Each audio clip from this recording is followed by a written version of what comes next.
All right. Yes. What does Moshe say? He says in chapter 9, verse 24 on page 1046, as long as I have known you, you have been defiant toward the Lord. Verse 24. Yeah. Well, that's pushing it a little bit. Yeah. Because it's a little vague what that means, that you have been defiant, right? Rebellious. Rebellious about what?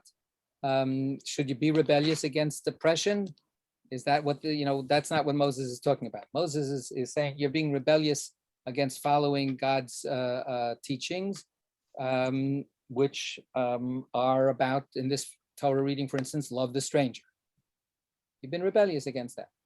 So it's a little vague what the rebelliousness and what the defiance is all about. So let's get into this week's Torah portion for a little bit. It's Eqev. Eqev starts on page 1037 in the Eitz Chaim Chumash. It's chapter 7 in Deuteronomy, starting from verse 12. And it goes on for a bunch of chapters. There's a lot of rhetoric here. Moses goes back and forth between, again, reminiscing, telling old stories, and then also doing these exhortations. Like Alan pointed out, he lays it into the, to the people.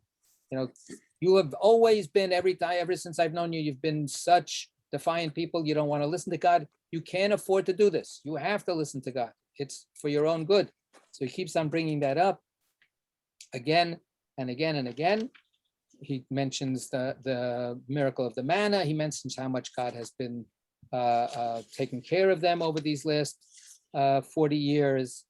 There's the warning again about not being sucked into alien cultures, which some people would say is a violation that people who dress too modern are guilty of.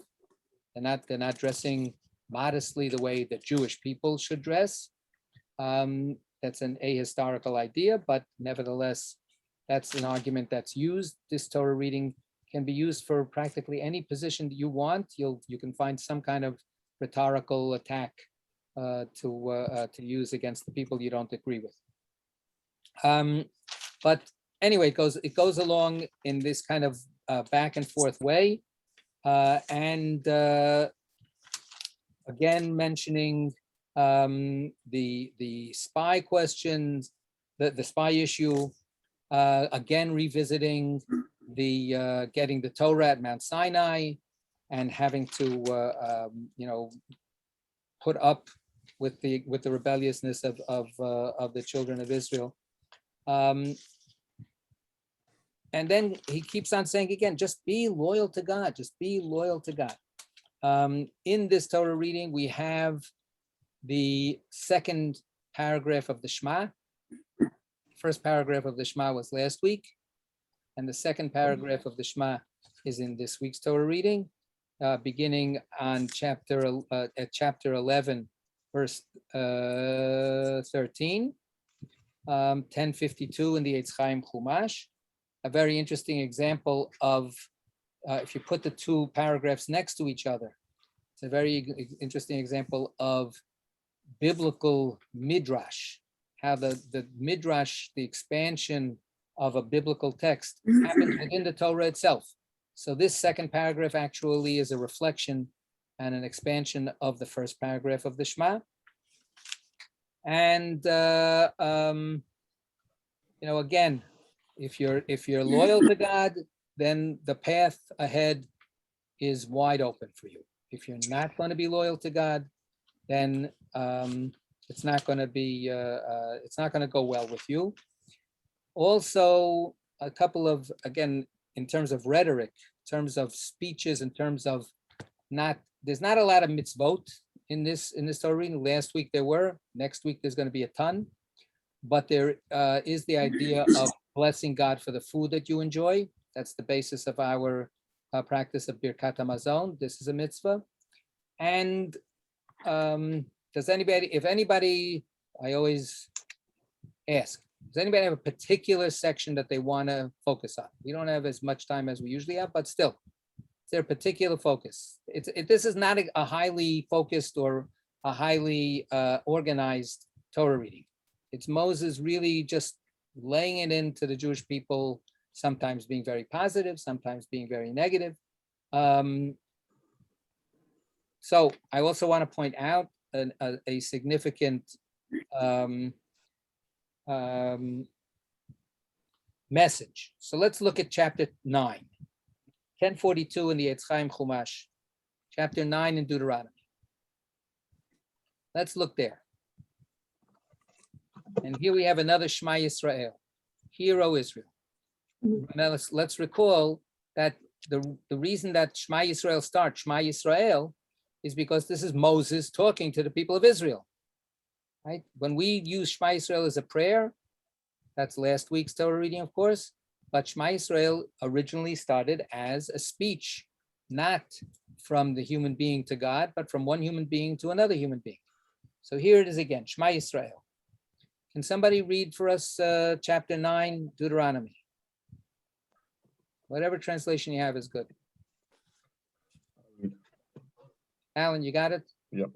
Hear, O Israel, you are about to cross the Jordan to go in and dispossess nations greater and more populous than you, great cities with walls sky high, a people great and tall, the Anakites, of whom you have knowledge, for you have heard it said, who can stand up to the children of Anak? Know then this day that none other than the Lord your God is crossing at your head, a devouring fire. It is he who will wipe them out. He will subdue them before you, and that he will subdue them before you, that you may quickly dispossess and destroy them as the Lord promised you. And when the Lord your God has thrust them from your path, say not to yourselves, the Lord has enabled us to possess this land because of our virtues. It is rather because of the wickedness of those nations that the Lord is dispossessing them before you. It is not because of your virtues or your rectitude that you will be able to possess the country. It is because of their wickedness that the Lord your God is dispossessing those nations before you, and in order to fulfill the oath that the Lord had made to your fathers, Abraham, Isaac, and Jacob. Know then that this is not for any virtue of yours that the Lord your God is giving you this good land to possess, for you are a stiff-necked people. Remember, never forget how you provoked the Lord your God to anger in the wilderness from the day that you left the land of Egypt until you reached this place. You have continued defiant toward the Lord. Okay, so that's another place so that the message, the same thing that Alan pointed out before, Moses comes back to this again and again. You guys are really some rebellious, defiant, sons of parents. But I mean, there's a very provocative message here. On the one hand, he's talking very, very, straightforwardly. You're dispossessing another people. You're coming into that into that land, and there are people that live there, and you're going to destroy them. You're going to utterly destroy them. And he even makes this very sarcastic-y kind of, oops, sorry, wait a second. There's somebody here. Geraldine wanted to come in, and I didn't let her in. And now, is she in? I lost her. So sorry. Somebody can text Geraldine to tell her to try again. That would be great. I'll text her. Thank you. So there's no apologetics about this, but Moses being also very sarcastic when he says, you heard of the Anakites, you're going to destroy these giants.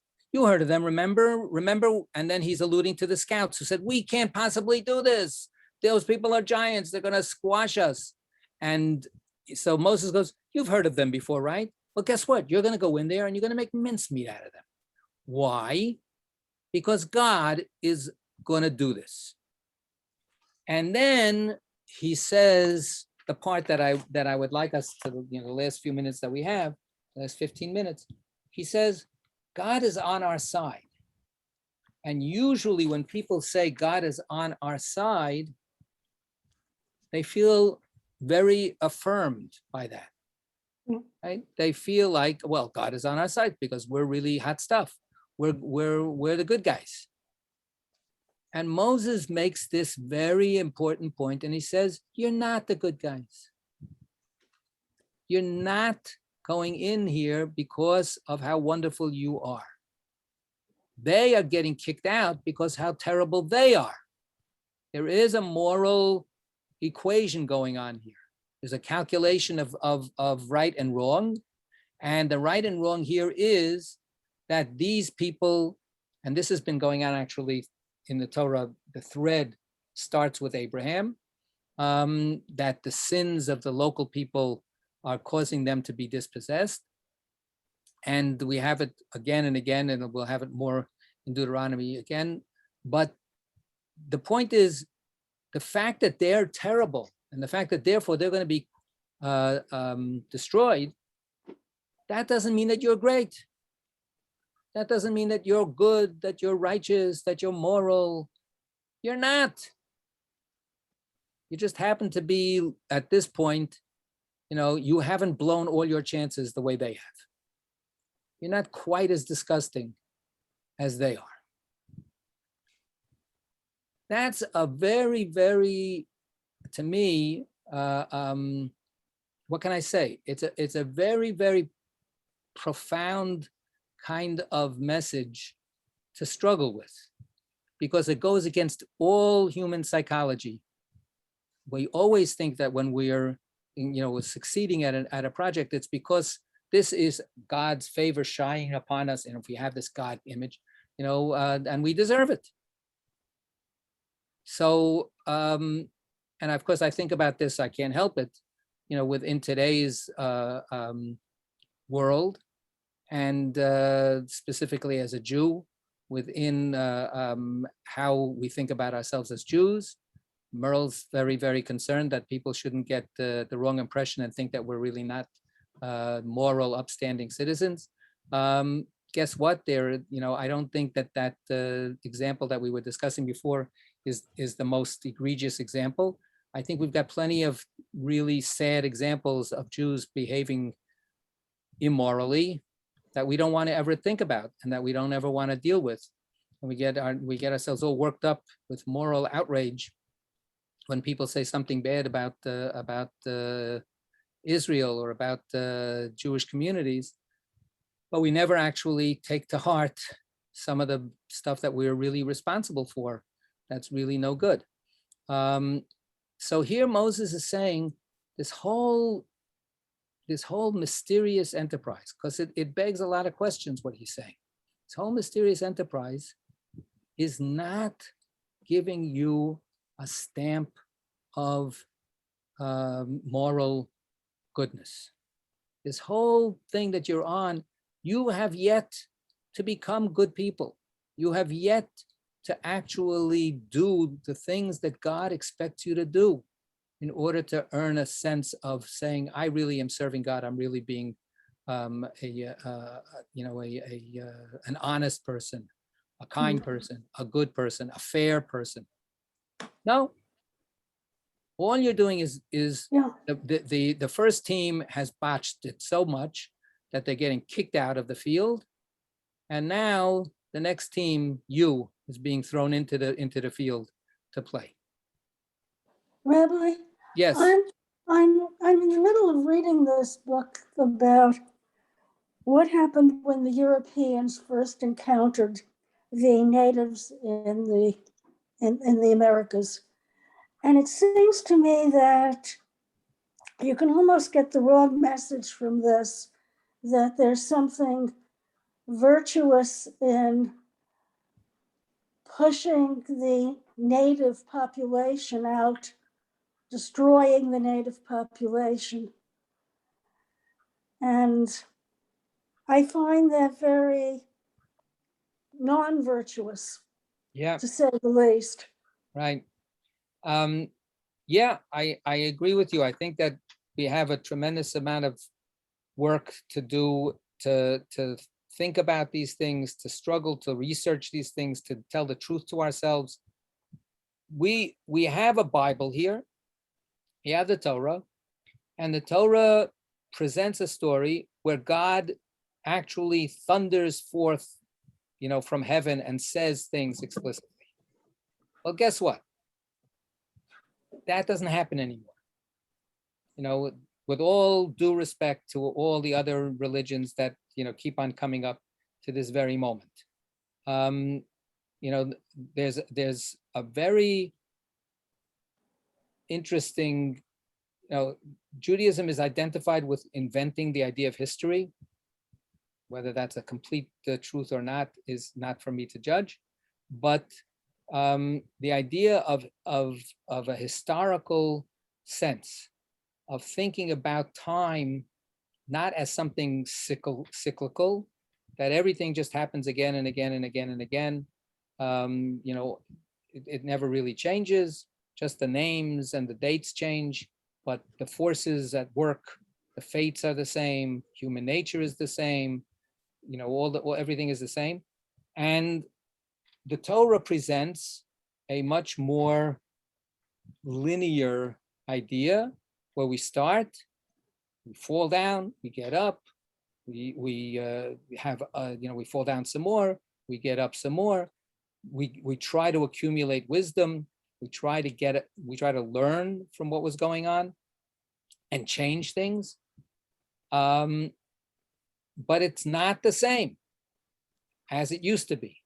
People that apply and the pioneers that came into the Americas were very influenced by the Bible, and they saw themselves as a new Israel. They saw themselves as a new chosen people, and they definitely saw the indigenous populations as being lower subhuman types, and living in some kind of lower, even possibly disgusting, immoral depravity. They certainly didn't have the right concept of God, and who knows what else they did. So that was terrible. And did you ever see what they wore? They exposed themselves all over the place. It was disgusting. So just kidding. I'm so happy, Mer, that I can kid with you. So, but it's true. They used the Torah to murder people, to exterminate people, to enslave people. They took the process that the Torah describes of the establishment of the Jewish people at a particular moment in history, let's say 3,000 years ago, and they applied it to their time. And they saw themselves as basically, again, a cycle, a renewing of that same idea, only this time they're Israel. And of course, this has happened again and again. So it's a cycle. The idea that never occurs to them that no, that was then and this is now, and things have changed. And you are not, what's the manifest destiny, right? You're not, given this gift of manifest destiny, and you don't have, the white man's burden and all this other kind of putting yourself on a pedestal compared to everybody else. That's why, to me, this text is very challenging and intriguing, because, you could say cynically, it wants to have it both ways. It wants to, destroy all those other people, but without too much chest thumping, without too much bragging about it for yourselves. But that's one way of saying it. But another way of saying it is trying to, deal with a particular moment in time without using that moment in time then becoming a paradigm for later misapplications of it. That's how I try to read this. Obviously, I'm in a very, very tiny minority because people have used this as a paradigm again and again and again and again. That's why, again, the idea not to think that we're better than anybody else, that's what Moses is saying here. Who ever heard of such a thing? Who ever heard of can you imagine a politician getting up? You know what? Remember Jimmy Carter when? Let's go back a little bit to that discussion we had earlier in our gathering. I remember when Jimmy Carter said something like, "I admit that I felt, that I have felt lust in my heart." It was like a scandal. It was this, whoa. what kind of person, what a lowlife this person is, right? When all he did was he just said, I'm just as human as everybody else. And I'm not the biggest hypocrite in the world at this moment to say that. And he was like unforgiven. It was like, what a terrible, sin to say that he wasn't better than everybody else. So when Moses is trying to like rally the troops here, all of his advisors, all of his speechwriters, when Moses says, I want to tell them that they're not better than everybody else. You can imagine a TV show, right? Where they're all going, Moses, you can't do that. No, forget that. We're not letting you go on national TV to tell your people that they're not better than anybody else. It's not going to fly, right? And there it is. That's what he's doing. Yeah. All right, we have a few more minutes. Anybody else have anything to say about this in particular?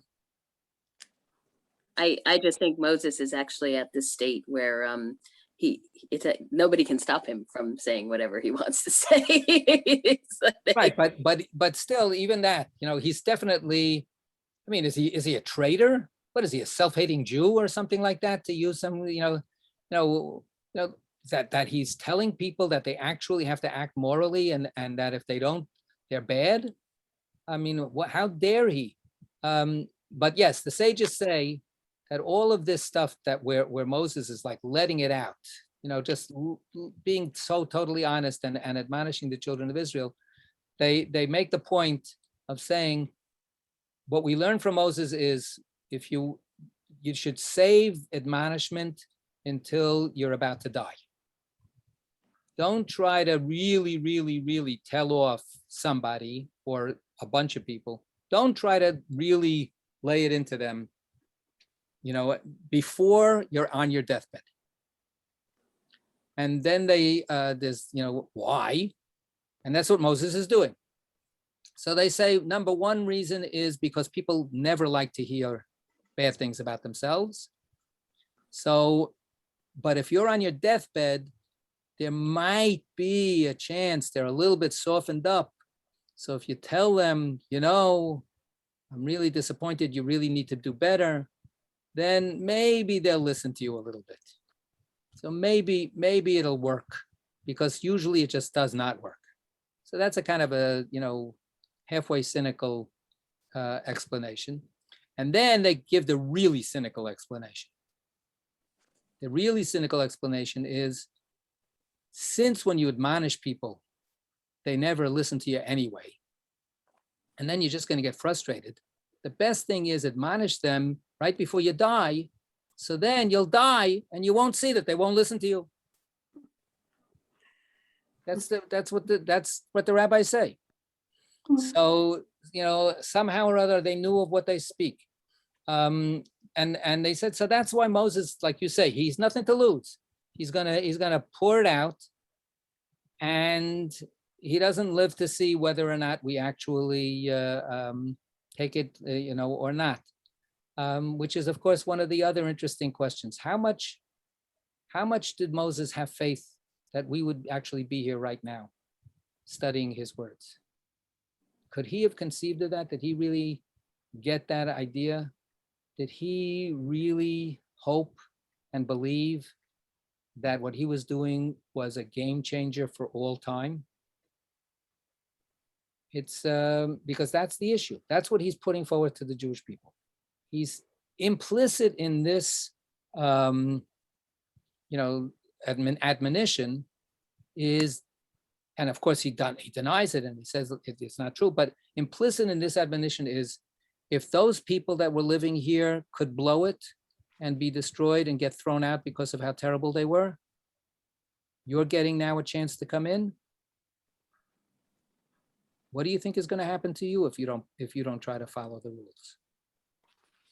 What do you think is going to happen? Are you going to disappear? So we haven't disappeared. And that of course is Moses' hope, but it's also the fear. How are we going to actually manage this if we don't try harder? All right. Are there modern day ancestors to the Anakites? Yeah, they play in the NBA.